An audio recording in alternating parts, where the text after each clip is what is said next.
Welcome back.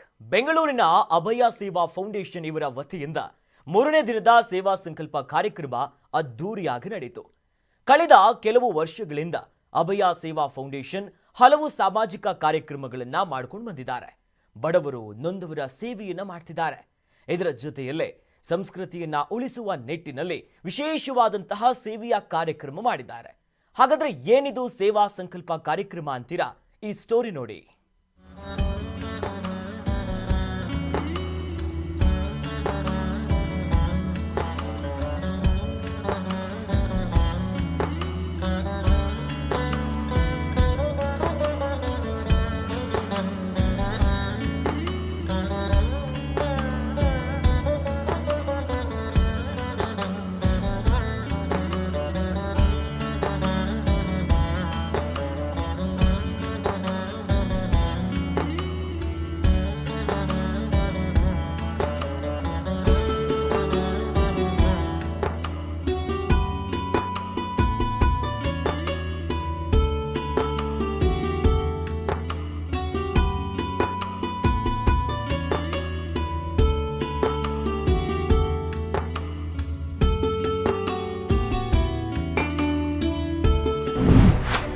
ಬೆಂಗಳೂರಿನಲ್ಲಿ ಸೇವಾ ಸಂಕಲ್ಪ ಕಾರ್ಯಕ್ರಮ. ರಾಜಾಜಿನಗರದಲ್ಲಿ ನಡೆದ ಅದ್ದೂರಿ ಫಂಕ್ಷನ್. ಅಭಯ ಸೇವಾ ಫೌಂಡೇಶನ್ನಿಂದ ಆಯೋಜನೆ.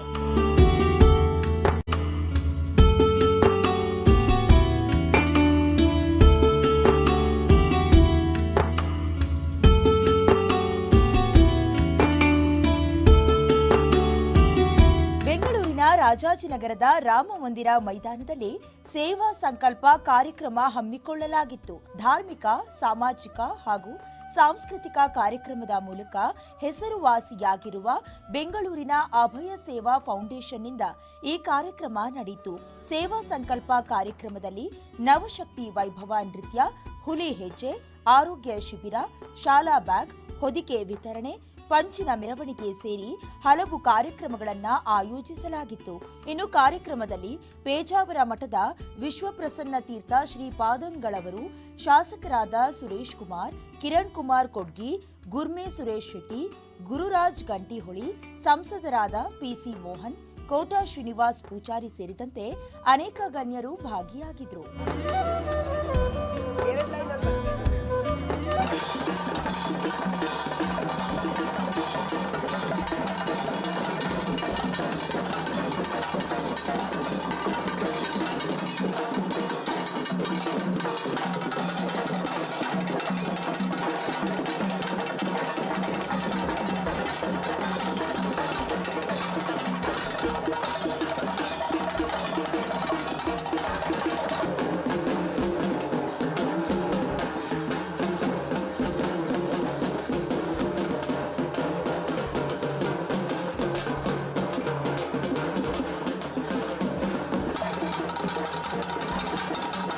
ಬೆಂಗಳೂರಿನಲ್ಲಿ ಉಮೇಶ್ ಶೆಟ್ಟಿ ಎಂ ಅವರ ಅಭಯ ಸೇವಾ ಫೌಂಡೇಶನ್ ಇವರ ವತಿಯಿಂದ ಈ ಸೇವಾ ಸಂಕಲ್ಪ ಕಾರ್ಯಕ್ರಮ ಆಯೋಜನೆ ಮಾಡಲಾಗಿತ್ತು. ಕಳೆದ ಕೆಲ ವರ್ಷಗಳಿಂದ ಅಭಯ ಸೇವಾ ಫೌಂಡೇಶನ್ ಹಲವು ಸಾಮಾಜಿಕ ಕಾರ್ಯದೊಂದಿಗೆ ಬಡವರ, ನೊಂದವರ ಸೇವೆ ಮಾಡುತ್ತಾ ಬಂದಿದೆ. ಇದರ ಜೊತೆಗೆ ಸಂಸ್ಕೃತಿ ಉಳಿಸುವ ನಿಟ್ಟಿನಲ್ಲಿ ಕಾರ್ಯಪ್ರವೃತ್ತವಾಗಿದೆ.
ಉಮೇಶ್ ಶೆಟ್ಟಿ ಅವರು ಸಮಾಜಕ್ಕೆ ಕಷ್ಟಪಟ್ಟು ಉಪಕಾರ ಮಾಡುತ್ತಾ ಬಂದಿದ್ದಾರೆ.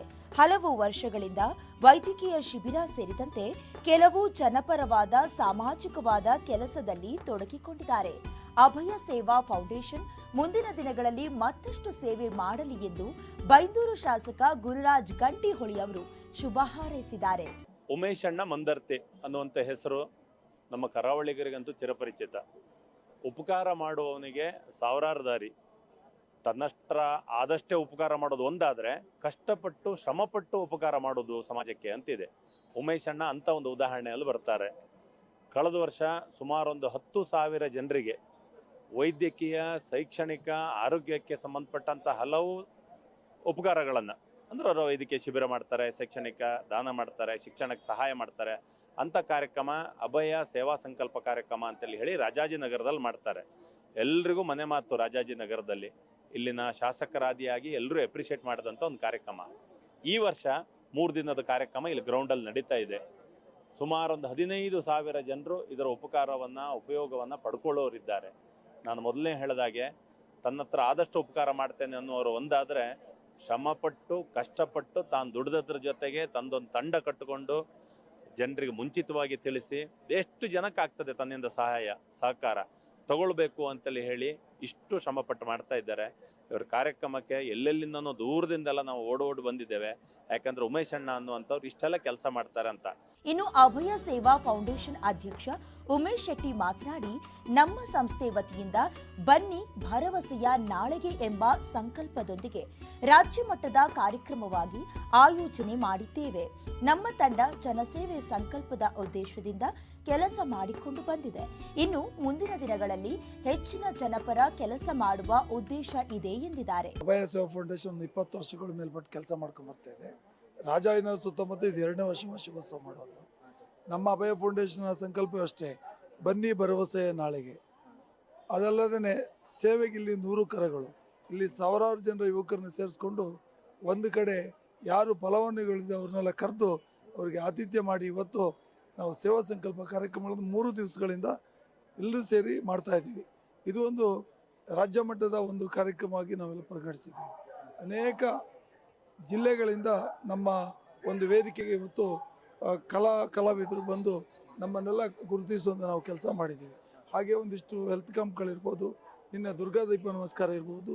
ನಮ್ಮ ಬೇಜಾರ ಸ್ವಾಮಿಗಳು ಬೆಳಿಗ್ಗೆನೇ ಬಂದು ನಮಗೆ ಆಶೀರ್ವಚನ ಕೊಟ್ಟು ಹೋಗಿದ್ದಾರೆ. ನಿನ್ನೆ ಮಾದರಾಜನ ಸ್ವಾಮೀಜಿಯವರು ಬಂದಿದ್ದರು. ಮೊನ್ನೆ ರಾಜಶೇಖರನ ಸ್ವಾಮೀಜಿಯವರು ಬಂದು ಆಶೀರ್ವಚನ ಮಾಡಿ 3 ದಿವಸಗಳು ನಾವು 1 ತಿಂಗಳಿಂದ ಒಂದಿಷ್ಟು ಕಾರ್ಯಕ್ರಮಗಳನ್ನು ಮಾಡ್ಕೊಂಡ್ಬರ್ತಾ ಇದ್ದೀವಿ.